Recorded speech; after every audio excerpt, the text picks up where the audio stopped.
Di segmen ini kita akan review bagaimana jalannya perdagangan di sepanjang hari ini.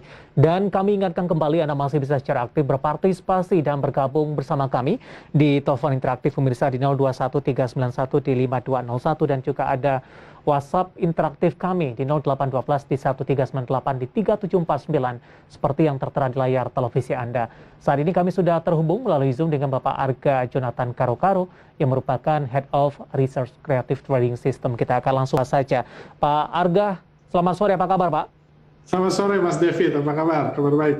Kabar baik juga Pak Arga, terima kasih sudah meluangkan waktu di IDX Channel. Pak Arga, hari ini pergerakan indeks harga saham gabungan menarik kalau kita perhatikan karena pasca pembukaan di sesi pertama pada pagi tadi sempat tertekan cukup dalam dan jauh meninggalkan level 6.700-an, tepatnya di 6.400 Pak Arga. Namun kondisi ini beruntung tidak bertahan lama, kemudian indeks harga saham gabungan mencoba untuk kembali bangkit dan ditutup di level 6.600-an. Bagaimana Anda melihat pelemahan yang terjadi di sesi pertama pada pagi tadi? Apakah memang kekhawatiran dari varian baru COVID-19 masih membebani dari sisi pelaku pasar, Pak? Yes, ya paling tidak di awal perdagangan tadi memang terlihat jelas bahwa kondisi market ya dalam kondisi yang cukup panik karena pelaku pasar dalam kondisi cukup panik karena memang kita tahu berita penyebaran varian Omicron itu menyebar skalanya bertambah besar banget selama weekend ini. Jadi dan kita tahu memang investor di Indonesia cukup hobi tuh mengkhawatirkan apa yang terjadi di negara orang, kadang-kadang utang negara orang, sekarang virus di negara orang itu yang jadi kekhawatiran. Dan memang hal-hal tersebutlah yang menjadi trigger, tapi after that ya kita tahu memang sebenarnya kalaupun worst case skenario-nya terjadi, misalnya kita harus balik ke 2020, itu sebenarnya bukan hal buruk buat bursa saham. Karena bursa saham ketika terjadi lockdown justru naik tinggi dan di 2021 ini ketika ekonomi di negara-negara masih terpuruk pun bursa all time high. Jadi sebenarnya kalau kita berpikir logis sebenarnya tidak ada korelasi jelas antara penyebaran virus, pandemik, lockdown, kejatuhan ekonomi dengan bursa saham. Tentunya itu korelasinya sudah tidak ada saat ini. Tapi ya kekhawatiran tersebut memang seru untuk direspon oleh pelaku pasar. Cuma pada akhirnya IHSG rebound lagi ketika sudah panik, sudah ketakutan, rebound lagi. Tapi concern terbesar saya justru terjadi di akhir perdagangan di mana hari ini investor asing profit taking 1 triliun lebih di IHSG. Dia menyerap dana investor lokal 1 triliun lebih di tengah kekhawatiran Omicron ini. Jadi sesuatu yang itu kekhawatiran di akhir. Di awal tadi ya kita tahu ya itu kepanikan awal aja ketika lokalnya mulai optimis lagi, mulai berhenti mengkhawatirkan virus lagi, di situ justru investor asing sibuk menyerap dana investor lokal dengan menjual sahamnya. Jadi kekhawatiran saya di situ, tapi kalau overall menurut saya ini bukan sesuatu yang besar, apalagi buat bursa saham ya. Buat sektor real tentu ini bisa jadi sesuatu yang besar dan menurut saya belum ada seorang pun dari kita yang punya cukup data untuk yakin ini akan baik-baik saja atau akan jadi buruk di sektor real. Tapi buat bursa saham ini bukan sesuatu yang besar dan menurut saya Desember akan masuk dan efek window dressing akan jauh lebih besar efeknya daripada efek ekonomi atau ancaman lockdown baru dan lain-lain. Baik, Pak Arga, kondisi ini akan mempengaruhi skenario untuk target indeks harga saham gabungan tidak Pak sampai dengan akhir tahun, atau Anda tetap optimis ini window dressing akan berjalan sebagaimana dengan mestinya, skenario target indeks harga saham gabungan yang telah ditetapkan sebelumnya meskipun bervariasi akan tercapai di tahun ini?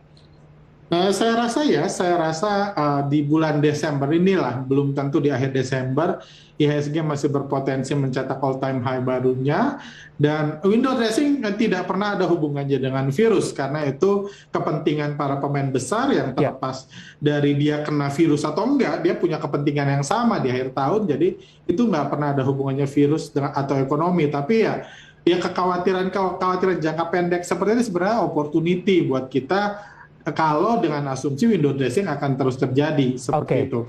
Apakah dari pergerakan indeks harga saham gabungan hari ini cukup tergambar tidak Pak momentum-momentum ini dimanfaatkan oleh investor? Karena setelah menyentuh ke level terendahnya di 6.487, indeks harga saham gabungan perlahan mengalami penguatan, Pak Arga. Ya saya rasa sih Mungkin di pagi tadi enggak, cuman setelah mulai tanda-tanda rebound, setelah mungkin sadar lagi kemarin-kemarin Delta dan lain-lain, IHSG santai-santai aja. Kenapa kayak hari ini kayaknya beda banget kayak gitu. Jadi setelah sadar memang terlihat investor lokal mulai masuk lagi, tapi ya kembali lagi karena investor lokal masuk artinya investor asing keluar, hal tersebut nggak sepenuhnya berdampak baik Oke. kalau purely hari ini ya. Cuma overall investor asing masih punya banyak barang di Indonesia dan itu kepentingan yang cukup besar menurut saya. Baik, dari rotasi pergerakan sektoral bagaimana Anda melihat di sesi pertama tadi pagi, sektor kesehatan, tadi siang maksud saya, ini memimpin penguatan. Kemudian di sesi kedua, rotasi sektor kembali terjadi, infrastruktur memimpin dari sisi penguatan karena ditopang oleh Telkom dalam hal ini, yang hari ini juga mengalami penguatan di atas 3%, Pak Arga.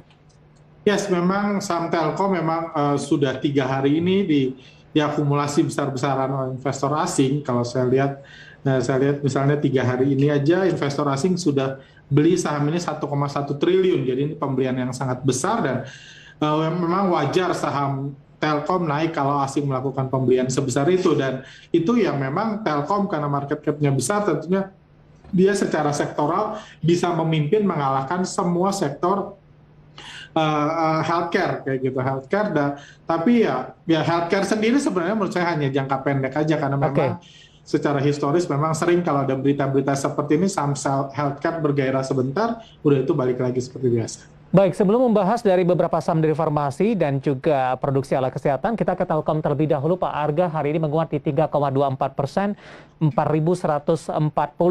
Hari ini baru di awal perdagangan di pekan ini. Bagaimana Anda melihat view ke depannya untuk Telkom? Apakah penguatan masih terus berlanjut atau kondisinya sudah jenuh beli dalam hal ini, Pak? Kalau saya sih tetap optimis untuk Telkom masih bisa berlanjut ya. Kalau kita pakai time frame sampai akhir tahun, saya tetap optimis Telkom masih bisa naik ke atas level saat ini, terutama melihat pembelian asing di sini. Juga secara historis di masa window dressing di bulan Desember, Telkom juga konsisten dinaikkan dalam 10 tahun terakhir di bulan Desember. Jadi saya belum melihat ada sesuatu yang negatif, apalagi terlepas dari investor asing yang jualan besar-besaran di banyak saham. Hari ini Telkom salah satu saham yang dipilih untuk dibeli oleh asing. Oke. Dengan target price untuk jangka pendek untuk Telkom, Pak Arga, 4140 penutupan hari ini? Ya, kalau jangka pendek itu 2-3 minggu, menurut saya optimis Telkom masih bisa ke 4.000, dekat 4.400, 4.450, menurut saya masih bisa. Oke. Ketika sesi pertama dibuka esok hari dengan posisi 4140, sudah direkomendasikan masuk, Pak Arga, atau tunggu koreksi sehat terlebih dahulu untuk Telkom?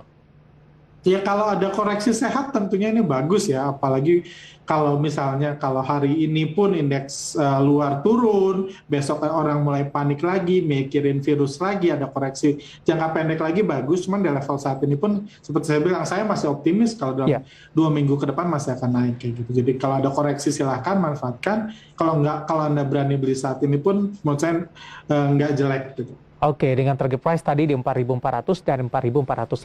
Sementara penutupan hari ini di 4.140, masih cukup lebar range yang akan dikejar oleh Telkom. Ya, selain dari Telkom, untuk saham-saham dari healthcare tadi, Anda katakan ini hanya penguatan sesaat saja begitu, baik dari farmasi maupun dari emiten-emiten yang memproduksi alat kesehatan. Sesaat saja dalam hal ini lebih direkomendasikan untuk trading begitu dengan memanfaatkan momentum penguatan begitu, Pak Arga? Yes, kalau kepanikan tentang varian baru ini terus masih berlanjut di seluruh dunia, memang buat trading menarik. Cuma misalnya kita tahu mayoritas saham healthcare ini itu nggak banyak berdampak positif meskipun pandemik. Seperti KF dan INAF pendapatannya nggak berubah, bahkan cenderung turun di masa pandemik ini gitu. Jadi ini hanya keseruan euforia aja varian baru, tapi itu bukan sesuatu yang perlu kita pegang selayaknya satu fundamental yang akan membuat perusahaan ini bagus. Jadi kalau memang kepanikan berlanjut ya bisa trading di saham ini. Cuma saya sendiri sampai ini hanya Kalbe Pharma yang menurut saya cukup menarik, itu pun nggak ada hubungannya dengan varian baru ini. Baik, bagaimana dengan IRA? Tadi juga masuk ke dalam listed company saham kita hari ini, menguat di 9,33%. Di luar dari adanya varian baru COVID-19, IRA juga akan melakukan aksi buyback Pak Arga. 1875 menguat di 9,33%. Bagaimana analisis dan rekomendasi Anda? Kalau IRA memang ya sentimen buyback memang cukup oke ya, bisa menunjang pergerakan harga saham karena artinya ada uang baru yang akan dicairkan untuk membeli saham itu. Jadi itu memang bisa berdampak positif, tapi kalau saya lihat sekilas saya masih belum tertarik untuk membeli saham ini di penutupan harga saat ini. Cuma kalau besok ada koreksi-koreksi seperti yang terjadi Jumat lalu mungkin bisa dipikirkan. So far saya belum lihat ada pemain besar masuk signifikan di saham ini sampai penutupan hari ini. Mungkin gitu aja sih. Oke, belum direkomendasikan begitu, masih wait and see untuk IRA? Halo Betul. Pak Arga? Baik. Halo, betul. Ya. IRA di 1875 menguat di 9,33% dan lagi-lagi keputusan investasi tetap ada di tangan para investor dan trader pasar modal Indonesia. Dari kesehatan kita bergeser ke sektor perbankan ini Pak Arga. Ini juga cukup menarik Pak. Di sesi pertama tadi beberapa saham perbankan ini sempat bergerak di zona merah. Namun di sesi kedua penguatan terjadi kepada indeks harga saham gabungan dan ternyata beberapa dari perbankan big cap hari ini juga ditutup menguat di atas 1%. Bagaimana Anda melihat pola yang terjadi dari perbankan big cap di sepanjang perdagangan hari ini? Ya, perbankan big cap memang punya historis bagus di masa window dressing karena market cap-nya yang raksasa. Dan ya seperti saya bilang, sebenarnya bursa saham nggak ada hubungannya dengan varian virus, terlepas dari orang masih punya kebiasaan panik, wah gimana nih bursa karena ada varian baru, sebenarnya nggak ada hubungan gitu. Jadi kenaikan ini lebih ke arah ya pergerakan normal di IHSG kayak gitu, tapi ya tentunya yang naik lebih banyak adalah bank-bank rencana digital. Seperti itu yang naiknya luar biasa, seperti BBHI naik 5,8%, BBYB juga naik signifikan kayak gitu ya. Ini seperti hari biasa aja, sepanjang tahun ini pun kita melihat seperti itu kayak gitu, dan ya koreksi pagi tadi hanya kepanikan aja yang awalnya nggak ada efek jangka panjang. Oke.